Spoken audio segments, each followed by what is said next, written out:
Hey friend, quick interruption because I have the most exciting thing to tell you. The She Sells Black Friday soiree is happening November 17th through the 21st. And this is not your average sale. It's 5 days of champagne-worthy deals, offers, and business resources designed to help you sell smarter, simplify your systems, and scale your sales in 2026. If you're ready to turn your hard work into real profit and celebrate the kind of success that feels good, head to andeehart.com/Black Friday to get on the guest list. That's andeehart.com/Black Friday. Here's to celebrating your sales in 2026, my friend. I'm a proponent of not living your life on your phone, not living your life on social media. And the truth is that we don't have to listen to the gurus and we don't have to do the things that they and everyone says, right? Like your business doesn't have to look like everyone else's and you don't have to follow what the people out there are telling you have to do. Hi, friends. Welcome to She Sells Differently, the show for aspiring women entrepreneurs looking to overcome the fear of selling and grow thriving businesses from a place of authenticity and confidence. I'm Andee Hart, and it wasn't all that long ago that I was a sales executive for a Fortune 500 company. But I knew in my heart that I was called to use my gifts for something more, something different. That's exactly why I created the She Sells Differently podcast.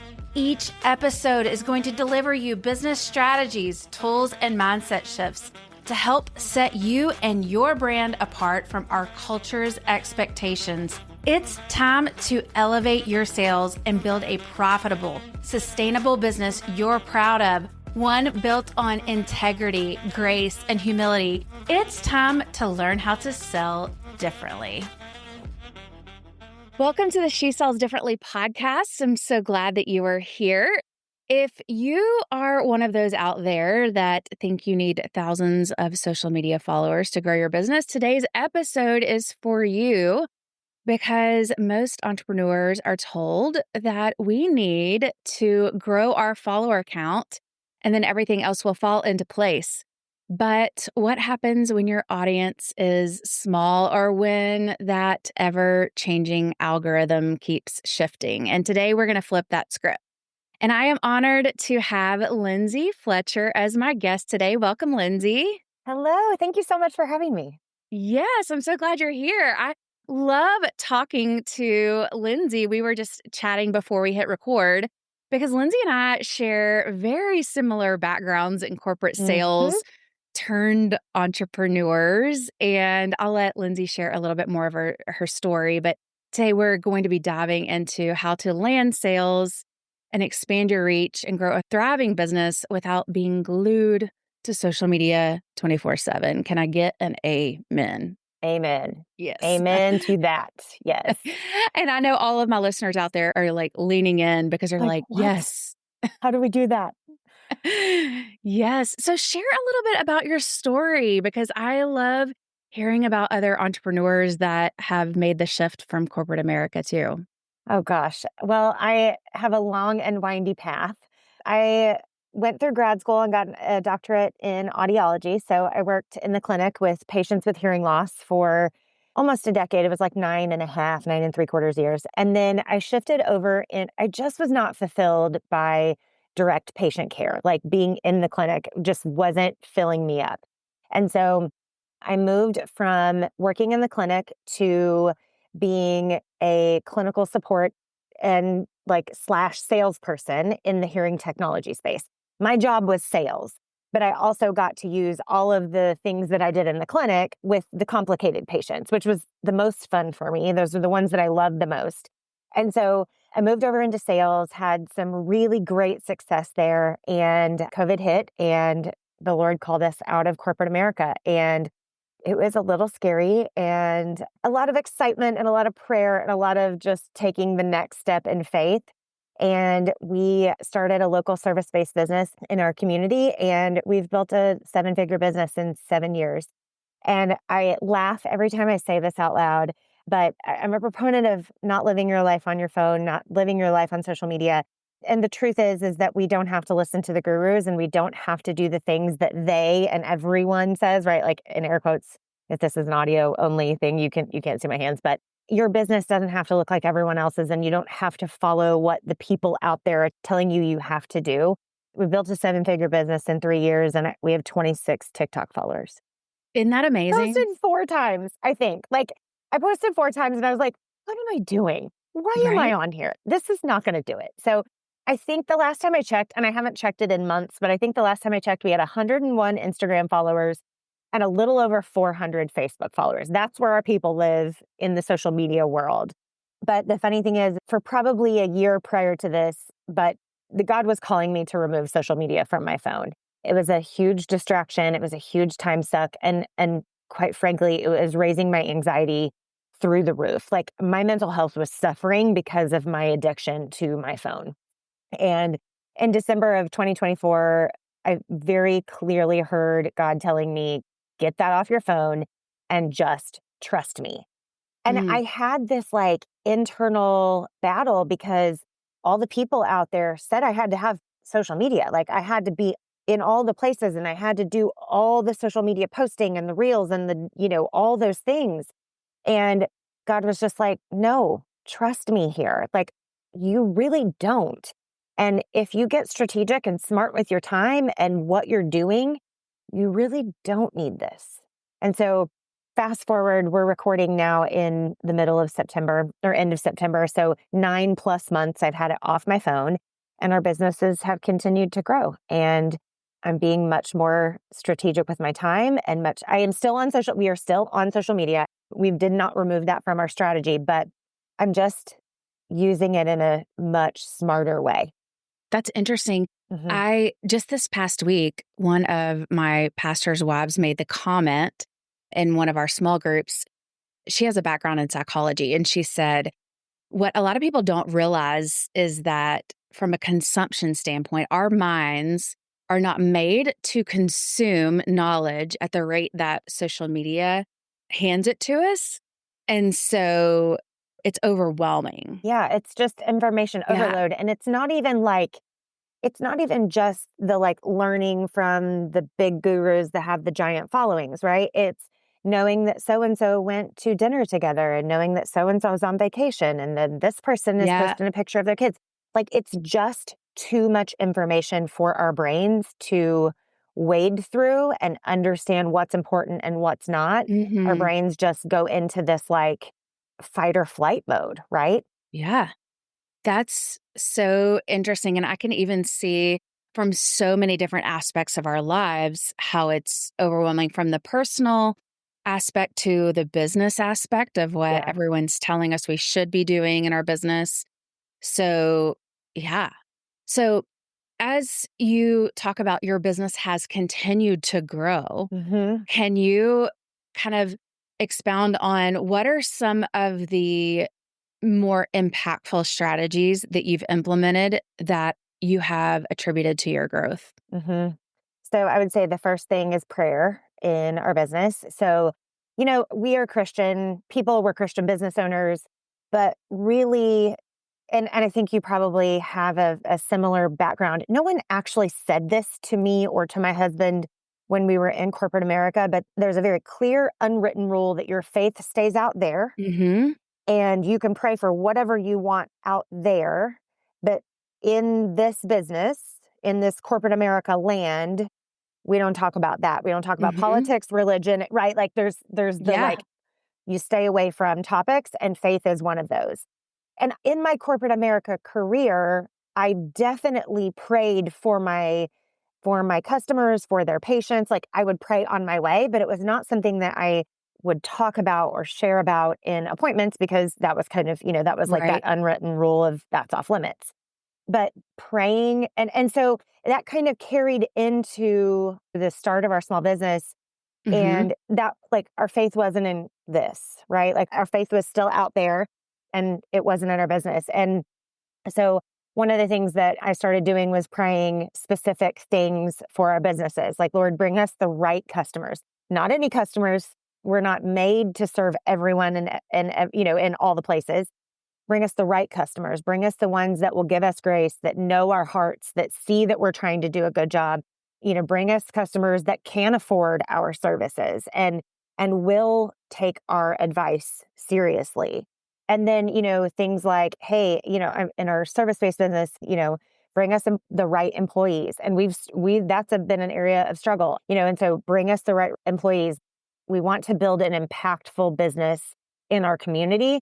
And we want to not only impact our outside community, but we want people in our business that we can also make an impact in their lives. So, praying for the financial fruit to be able to hire these people, and getting kind of specific. I mean, I think as women, we're taught not to be greedy and we're taught not to be bold in the money space of life. And so, like if you want a $10,000 month, pray for a $10,000 month. Pray for the strategy for the $10,000 month. Pray for the customers to come for that. Pray about those things. So I would say that's probably the first thing. And then the second thing is building relationships. And I think we're in a relationship-starved era because we're all so connected, in air quotes, through social media and through text and through all the things, that we have forgotten how to build and maintain relationships. And so we've gone out and we've networked, and we network with other business owners, and we network within our community. We've hosted an event that, we collected coloring books and took them to the children's hospital. Like, there's ways to build relationships that have nothing to do with dollars being passed back and forth.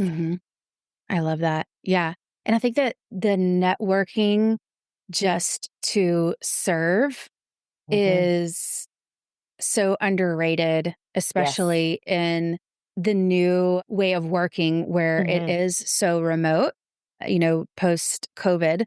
I posted a question earlier this week to my audience of, who can I serve this week that will have ripple effects? Yes. And it doesn't necessarily mean ripple effects back to me. What ripple effects actually mean are outward. Out. Yeah.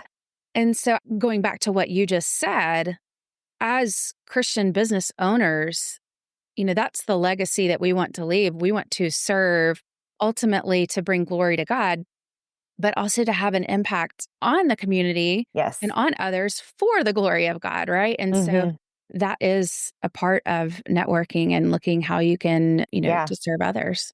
And honestly, one of my favorite things is seeing other small business owners succeed, because I know how hard this is. And so when I see another small business owner succeeding because I've sent them a client, or because I've connected them with someone else that then sent them a client, that makes my heart so unbelievably happy, because I know how hard being a small business owner is. And I know that at times you feel like you're clawing your way up this mountain. And to see them succeed is like, okay, yep, that's why we're doing this. We're serving other people. And if I can serve them through sending them a client or connecting them with another community member, that's awesome. Like, that is so super fun for me. Yeah. And realizing that there is space for everyone. There's a big scarcity mentality out there of, whatever market you're in, that it's a crowded market or a saturated market. I always think that that's such a scarcity mentality, because you can work with other people and help other people succeed, and that fruit will come back to you tenfold. Absolutely. I mean, you and I do very similar things. You teach women how to sell, and I teach women how to sell. I'm sure that we do it a little bit differently. Yeah. I'm sure that we serve, I know that we serve different types of business owners, right? But the top producers everywhere, no matter what organization, whether they're in corporate America or in small business or a medium-sized business, whatever, the people that are at the top understand that collaboration is necessary for success. The people that are competing keep everyone down, including themselves. Absolutely. And that's one of the challenges that I saw in corporate America. And it's not everyone in corporate America, but I saw that the people that it was just a rat race to the top, they might reach the top, but they're not going to stay there, Nope. you know? And it's truly the people that were willing to help others and, like you said, collaborate. Mm-hmm. They're the people that were consistently top performers. And Mm-hmm. not only that, but just had the character and they're the type of people Yes. that you wanted to work with. Yeah. So, yeah. Yes, for sure. So, as we're talking about selling beyond social media, Mm-hmm. let's talk a little bit more, dive a little bit more into that. So, we talked about some specific strategies. You talked about prayer, you talked about being bold and asking for specific things, and then you talked about relationships. What are some of the most powerful ways that small businesses can drive growth, with relationships, even Sure. as we're talking about building relationships, utilizing networking? If we kind of dive into that a little bit deeper, what are some of the most powerful ways that you have seen networking and relationships drive growth for your business? Sure. So in the networking space, we've been able to collaborate. So our local service-based business is a trades business. And we've been able to collaborate with other people in trades. So we own a pool service, a pool maintenance and repair company. Hmm. And we've been able to collaborate with electricians and plumbers and other people in trades in different areas of trades that are in other people's homes, that if they go in and they say, hey, so and so electrician man, I'm looking for a pool company. Do you know anyone?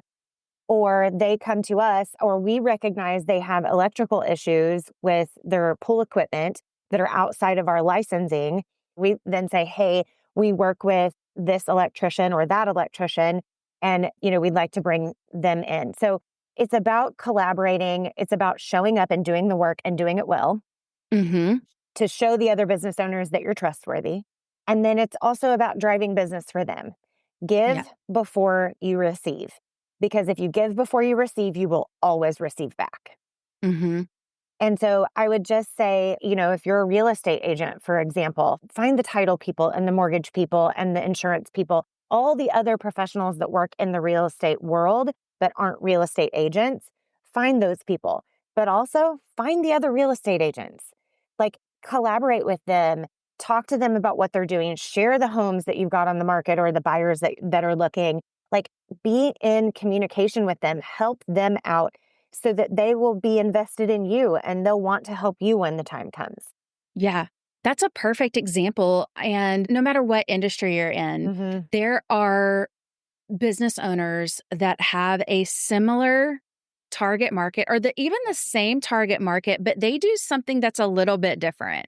Yeah. They're not competitors, but they No. have maybe Yeah. an adjacent, product offering or service offering. Mm-hmm. And so that's a perfect example. And so, like, a collaboration like this, where you teach women how to sell their products, Hmm. I teach, usually my clients are service-based businesses. I Hmm. teach them how to sell their services.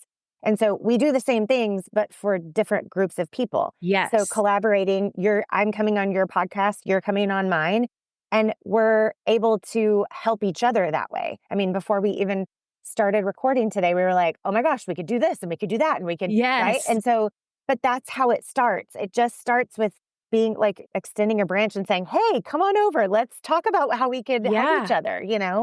And then I would say, outside of networking, building relationships with your customers. Don't forget Hmm. that part, because, we've had customers that'll send us, pictures of their grandkids from the hospital. Like, Hmm. we own a pool maintenance company. Like, it's not like we're going to be taking care of the baby, or like we even know Right. their kids, but they're sending us pictures from the hospital of their grandchildren because we know that they're having a baby, like that they're adding a Hmm. baby to their family tomorrow, or Yeah. we know that so and so's having, is in the middle of cancer treatment, and we need to make sure that we're doing this extra thing for them, or that we're not showing up at this certain time because they're going to be getting home. Like, knowing your customers and really knowing what's going on in their lives, not just the one thing that you do for them, because we're solving one problem out of hundreds and hundreds, right, Yeah. that they have. And so when we can get to know them on more than just a surface level, we're able to serve them in better ways.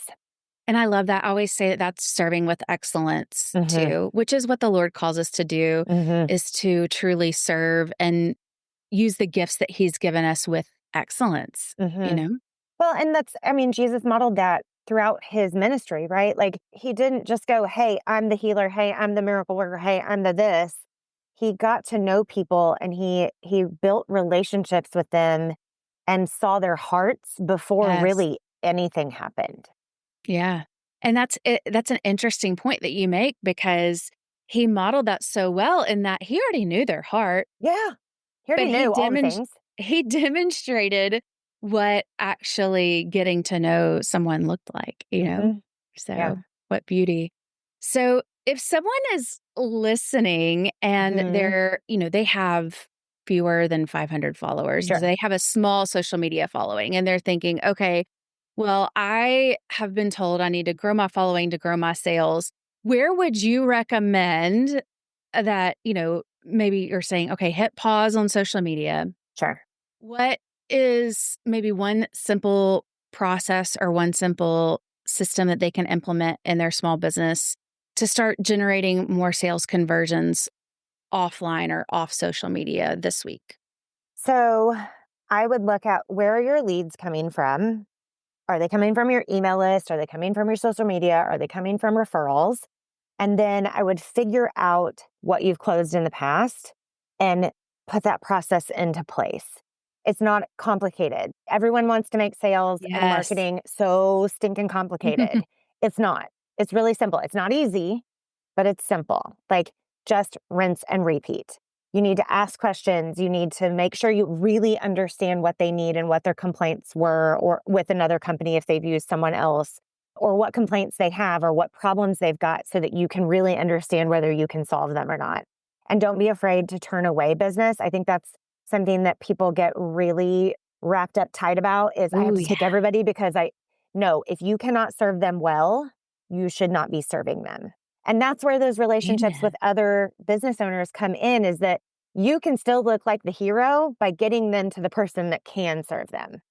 And then you're going to be the person that they send all their friends to because Lindsay helped me or Andee helped me find this person. She probably knows someone else, right? Like, she probably knows the next whoever you need. You need to know Andee. Yeah.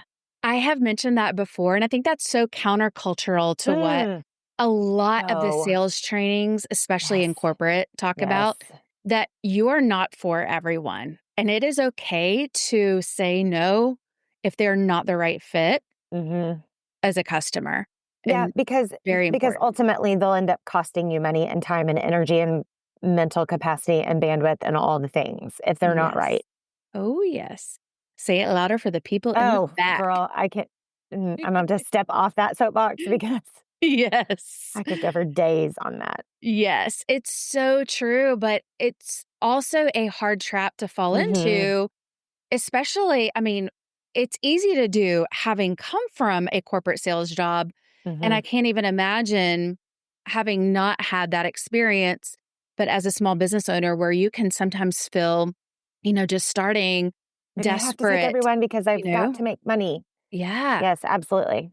And you forget that on the back end in customer satisfaction issues and just headaches and Mhm. the time spent having to, time is money, the time spent having to resolve that issue or just spent with that customer. Well, Yeah. and what you just said struck a chord with me. When we say time is money, we've been ingrained that we give our time for money, right? Like, we've been ingrained in the American culture is that I work for this many hours and I get paid this much money. But in entrepreneurship, it's the exact opposite, right? Like, time is money. If I'm not doing the things that drive my business forward and Mm, that produce revenue, I'm wasting dollars. yes, 100%. It's also hard too as an entrepreneur because you are often asked for a lot of things. And I am Yes. having, I feel like, a theme in my life for the past 2 years since I have left corporate America has been boundaries Ah, girl. and having to learn to, in a graceful way, to say no. Mhm. People want my time. They want free product or what Mm-hmm. have you. But that's a hard thing, It is hard. Yeah. It's really hard. Yeah. Very, very tough. So talking about mindset a little bit, I Mm-hmm. love this topic as we're talking about sales, and many women entrepreneurs, we just mentioned this briefly, but women often feel intimidated by selling. And Mm-hmm. we default to just posting on social media instead, and we kind of think that that's selling instead, right? Right, right. So, how do you help reframe that fear so that we can step into more confident conversations instead? I think our definition of sales is usually built on an experience we've had, right? Yeah. We've been pushed into buying something we didn't really want or didn't really need, or we've purchased something that didn't deliver what it promised to, right? Our experiences have molded and shaped the way that we as adults feel about sales, okay? And so I am on a mission to changing the definition that people have in their heads about sales. Because here's what I believe about sales. Sales is effectively communicating with people that you can serve, okay? So it's finding out, it's asking questions, it's building relationship with someone that you might be able to help. You might not be able to help them, okay? But you might. So let's put it on the table. We might be able to help them. If I'm effectively communicating with someone about my product or service and I'm asking questions and I'm having conversation, then I'm building a relationship, okay? And if I'm building a relationship, that means I'm generally speaking, I'm building trust, okay? If I find out they have a problem and I have the solution to their problem, I am then serving them by telling them about my solution. I believe that if I have a solution or you have a solution to someone's problem, we are then obligated to tell them about it. If we are withholding a solution, that's an awful human being. That's what awful human beings do. They withhold. And we are obligated to sell our services and products if it solves problems. And we don't Yes. and we don't know that unless we have a conversation and we build a relationship and we ask questions and we find out what's going on in their world. And then once we know those things, I can say, "Yes, Andee, I have the solution to your problem."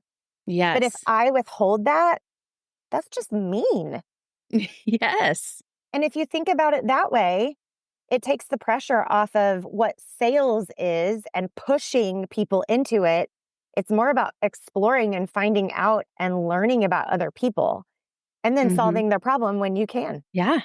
And I think of, yeah, to your point, and I say this all the time, so many times that I have been sold to, Mm-hmm. it's because no one took the time to find out, Yep. would that even solve a problem that I have? Right. Right. Right. And any of my listeners, if they have listened for any length of time, one of the things I say all the time is if you have a product or a service that solves a problem, Mm-hmm. or in the case, I have a lot of candle makers that listen Sure. because I have a candle company, or a product that brings joy to someone, like Yes. a candle or comfort or beauty into the world, then you owe it to Yes. others to share about it. I say that Yes. all the time. And so Yes. I love how you just framed that because it just reiterates what I have been saying for now a year and a half on this podcast, Yes. in that selling is truly serving when done the right way. Yes. Yes. Yeah. And I agree with you. All of the instances that I can personally think of, and probably all of your listeners too, the places that sales has felt icky is when they didn't find out anything about me. They Yeah. didn't ask any questions. They didn't let me explain or didn't care enough to take the time to understand what was going on and why I was there. Right. Right. Like, I had a mentor in corporate America tell me one time that she went to buy a car. And one of the most important things, and this sounds ridiculous when you say it out loud, but it's really true if you really think about it. One of the most important things to her was that her water bottle would fit in the cup holder because she was constantly on the road and she was in and out of the gym all the time. Like Mhm. that was just her life. Like, and she wanted a cup holder that was big enough. And she went in to, like, I don't know, some fancy car lot, like, BMW or Mercedes or somewhere. And they were like, oh, and it's got this feature and that feature and this feature and blah, blah, blah. And look how shiny and spectacular this car is. And she was like, doesn't have a cup holder. But the salesperson didn't know that because they didn't take the time to ask what was important to her. Because if they had done that, they wouldn't have talked about the headlights and the paint type and the engine. She didn't care about any of that. It was the cup holder that was the most important. Yeah. And they lost the sale because of it. Yeah. Probably an $80,000, $90,000 sale. Yeah. Or more. It probably was more at that point. Like, but because they didn't take the time to get to know her and ask questions and learn how they could serve her, they were selling to her and they made it icky. So many examples of that. Gosh, right? So many. Yes. Talking about features instead of actually solving problems or pain points, Yes. So what is one common sales myth that you love busting? Oh gosh, there's when so it comes many. to business growth. Oh, there's so many. I know. Well, We've kind of busted several of them in just this conversation. We have this idea that you are not in sales. Yes. You're selling every day. We're whether all you realize selling. it or not. We are all in sales, whether we own a business or not. Yeah. These are my jokes with this whole conversation is if you are a mom of a toddler, you're selling broccoli. If you're the preacher on the stage, you're selling Jesus. If you're the cashier behind the Kroger line or at the grocery store, you're selling customer service. No matter where we are or what we're doing, we're selling something. It could be we're selling a bad mood, right? Like it could be we're selling an attitude. It could be that we are selling compassion, right? Like we're selling something at all times, whether we're actually trading money or not.